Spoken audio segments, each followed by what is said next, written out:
Saat iblis padat di kejauhan secara bertahap muncul di garis pandang, orang-orang di dua kapal perang juga tampak serius. Semua yang bisa bertarung sudah siap, tinggal menunggu konfrontasi dengan musuh kuat ini. Qin Yichan ragu-ragu sejenak, lalu memerintahkan. Matt, serahkan masalah ini padamu untuk saat ini. Singkirkan semua lingkaran sihir. Dan sekarang kita harus bertarung. Pran Woli, yang ada di samping, dengan cepat menyarankan.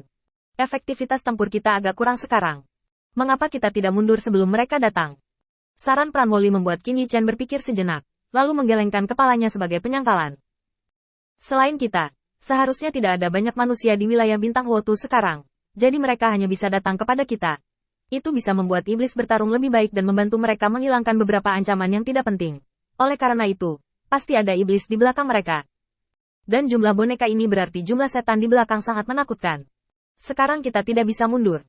Kita tidak punya waktu untuk menemukan saluran luar angkasa untuk pergi. Karena itu, kita harus sampai di sana sesegera mungkin sebelum mereka tiba di sini, dan menggunakan saluran luar angkasa untuk pergi. Setelah mengucapkan kata-kata ini, sebuah kemungkinan tiba-tiba muncul di benak Qin Yichan yang cukup untuk merusak semua rencananya. Karena di pintu masuk bidang bintang manapun, akan ada orang-orang dari penduduk asli bidang bintang. Misalnya, di bidang bintang Changlan Qin Yichan, ada lorong ruang angkasa yang tak terhitung jumlahnya. Setelah penyelidikan jelas, lorong ruang angkasa ini juga dia dijaga oleh Qin Yichan. Dan selama lorong ruang angkasa yang menuju ke tanah kemerahan ini ditemukan, seseorang akan dikirim untuk menjaganya. Jika ujung yang lain telah diblokir, kapal perangnya tidak akan bisa melewatinya sama sekali. Qin Yichan segera menghubungi Tuan Sai dan memintanya untuk menemukan cara untuk berhubungan dengan Tanah Cimeng, sehingga mereka dapat melepaskan blokade lorong ruang angkasa ini untuk sementara waktu. Setelah meninggalkan pesanan, Qin Yichan langsung kembali ke kapal perang, bertepuk tangan, dan membiarkan semua orang percaya dan utusan datang ke kapal perang. Setelah kedua kapal perang berkumpul, Qin Yichan bertepuk tangan dan membiarkan mereka fokus padanya. Semuanya, sudah waktunya bagi kita untuk hidup dan mati. Hanya ada dua jalan di depan kita. Jika kejadiannya mendesak, saya akan mengeluarkan perintah terlebih dahulu. Ketika Anda menunggu penyesuaian, saya akan mengisi berita bahwa Anda belum mendengar.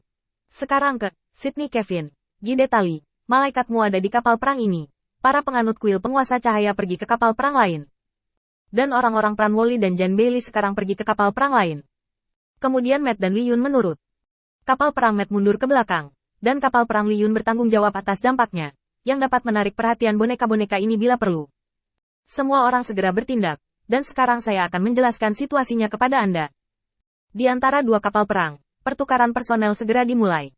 Dalam prosesnya, Qin Yichan juga menganalisis situasi saat ini kepada orang-orang ini. Tidak perlu menyembunyikan situasi militer sekarang, karena mereka sudah berada di tempat kematian. Jika mereka ingin memecahkan situasi ini, mereka harus mati dan hidup. Semakin kritis situasinya, semakin termotivasi orang-orang ini. Ketika Pulan Wuli kembali, Qin Yichan sudah mengirim personel, dan Qin Yichan menarik napas dalam-dalam. Melihat ke belakang lagi, boneka di langit yang terlihat seperti awan hitam telah ditekan. Dan ada momentum agung bahwa awan gelap menekan kota.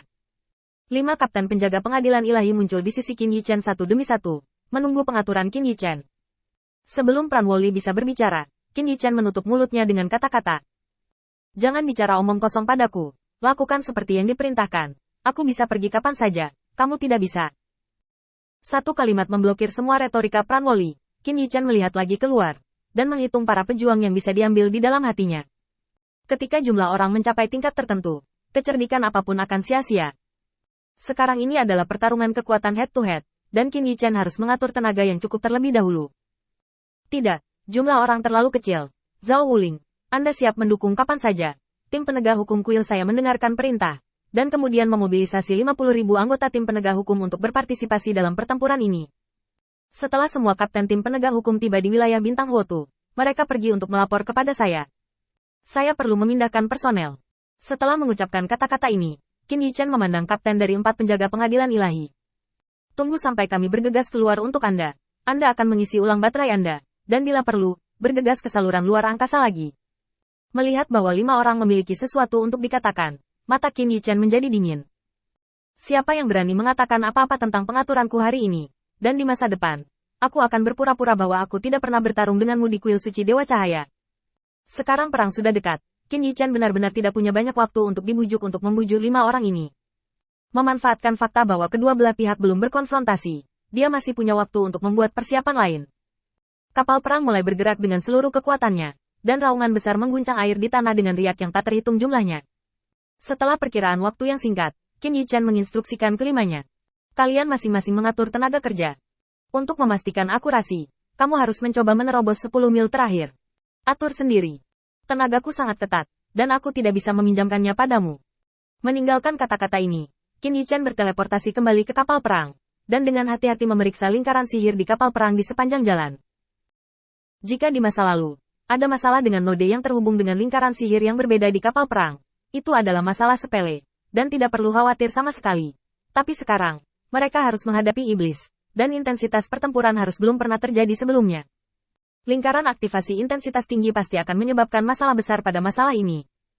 Pada saat itu, tanpa perlindungan lingkaran sihir, kapal perang hanyalah target hidup yang besar. Meskipun kapal perang terbuat dari bahan baku prajurit Dao tingkat prajurit Dao, bahkan prajurit Dao tidak memiliki cara untuk menahan serangan berturut-turut dari iblis-iblis ini.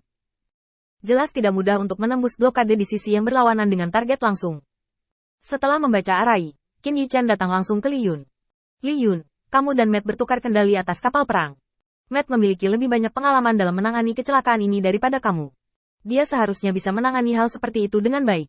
Li Yun ragu-ragu untuk sementara waktu, tetapi bangkit. Saya bersedia mendengarkan pengaturan Lord of Light. Qin Yichan menarik napas dalam-dalam, dan ketika keduanya bertukar posisi, Qin Yichan berkata kepada Matt dengan ekspresi bermartabat. Jika kapal perang rusak, saya ingin Anda melindungi orang-orang percaya dan mengirim mereka kembali ke kuil penguasa cahaya sesegera mungkin, dan menyerahkan sisanya kepada saya.